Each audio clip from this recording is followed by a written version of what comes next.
Gurukul toppers choice class में आपका स्वागत है।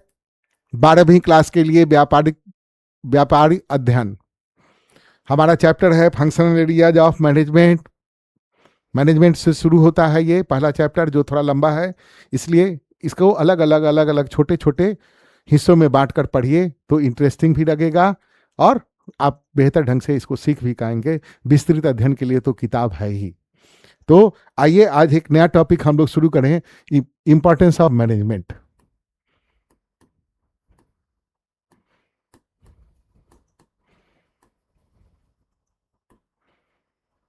क्यों, क्या इसका महत्व है, क्यों हम इसको अपनाएं?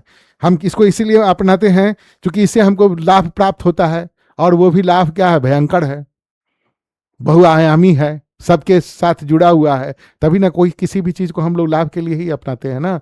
यदि उससे हमको उपयोगिता नहीं होगी तो हम उसको क्यों अपनाएंगे, अपने स्वतः छूट जाता है। जैसे 2 स्ट्रोक इंजन जो बाइक का था वो एब्सोल्यूट हो गया, उसकी जगह 4 स्ट्रोक आ गया।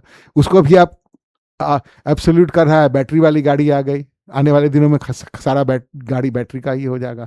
तो जैसे जैसे नया यूटिलिटी और टेक्नोलॉजी का सामान आता जाता है, वैसे वैसे हम लोग पुराने को छोड़ते चले जाते हैं, क्योंकि उसकी उपयोगिता कम हो जाती है। नए वाली जो वस्तु आई उसकी उपयोगिता अधिक है, और ये मानवीय स्वभाव है, स्वतः हम उसको छोड़ देते हैं। तो आइए हम लोग प्रबंध के महत्व की तरफ चलें। सबसे पहला, इफिशियंसी बढ़ जाता है, प्रोडक्शन बढ़ जाता है, इफिशियंसी बढ़ जाता है। आप इफिशियंसी 2 तरह से बढ़ता है। आप मान लीजिए कि 10 इकाई बनाते थे किसी निर्धारित समय में, आप उसको बनाने लगे 11 या 8 घंटे में। या दूसरा एक स्थिति हो सकता है कि आप इसको 7.5 घंटे में ही 10 इकाई बना लिए, या तो टोटल प्रोडक्शन बढ़ा दिए, या नहीं तो उससे कम समय लगा आपको। तो ये इफिशियंसी में वृद्धि होती है, जो लैंड का भी हो सकता है, लेबर का भी हो सकता है, मशीन का, किसी का भी हो सकता है। जितने भी उत्पादन के साथ जुड़े हुए हैं व्यापार में, सबकी इफिशियंसी बढ़ती है प्रबंध के द्वारा, और इसका प्रयास किया जाता है। बहुत सारे टेक्निक्स हैं हमारे, जिसके बारे में आगे क्लास में हम लोग चर्चा करेंगे। दूसरी बात कि बड़ा आकार का जो व्यापारिक संस्थाएं होता है या औद्योगिक संस्था होता है, वहां बहुत सारे लोग मिलके एक गोल को प्राप्त करने का प्रयास करते हैं। तो सब अलग अलग होते हैं, एक दूसरे से कभी मिला भी नहीं है आदमी। हर एक का अपना अपना काम बटा हुआ, वो अपना काम कर लेता है, वो दूसरा काम कर लेता है, उसका काम कर, और पूरा मिलके एक प्रोडक्ट तैयार होता है।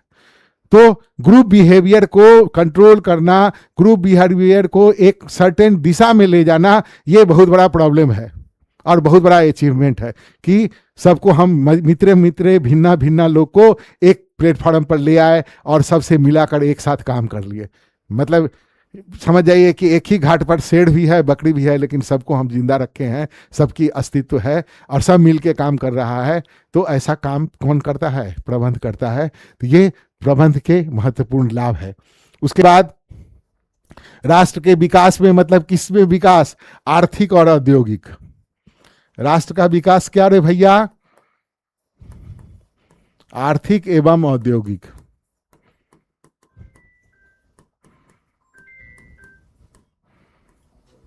राष्ट्र का विकास आर्थिक और औद्योगिक दोनों हम लोग जब तक करेंगे, इसमें प्रबंध का बहुत ज्यादा योगदान है। जिस संस्था का प्रबंध बहुत बेहतर है, वो आज बहुत बेहतर स्थिति में है। इसकी भी चर्चा आगे हम लोग करेंगे। उसके बाद जैसे ही आर्थिक एवं औद्योगिक विकास होगा तो क्या होगा? व्यापार का भी विकास होगा।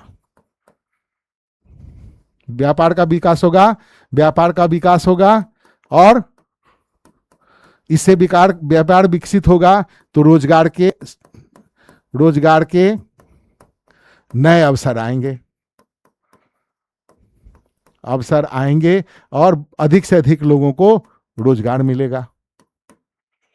उसके बाद आइए, जो वहां हम लोग पढ़े थे ऑब्जेक्टिव्स में, व्यक्तिगत व्यापारी क्यों करता है? आर्थिक धन कमाने के लिए व्यापार करता है, जोखिम उठाता है। तो जब व्यापार बढ़ेगा, विस्तार होगा, लाभ बढ़ेंगी, तो उसका जो व्यक्तिगत आवश्यकता है उसको बहुत आसानी से वो पूरा कर सकता है, को प्राप्ति में सहायक होगा। और व्यापार के सभी पक्षों के लिए, तो व्यापार के 3 पक्ष हो गए। एक हुआ ओनर,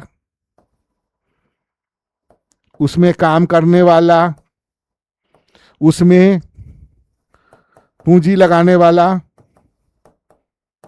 उसमें उसका ग्राहक, उसके सप्लायर, गवर्नमेंट, ये सब सारे पक्ष जो हैं सो जुड़े हुए हैं व्यापार से। तो इन सबके लिए ये सहायक है। प्रबंध यदि बेहतर होगा तो इसके लाभ से सभी लोग लाभान्वित होंगे, नेशन तक बिल्ड होगा। और आज के लिए बस इतना ही इस वीडियो में। अगले दिन कुछ और हम लोग सीखेंगे। आज के लिए इतना ही। वीडियो पसंद आए तो लाइक कीजिए, चैनल को सब्सक्राइब कीजिए।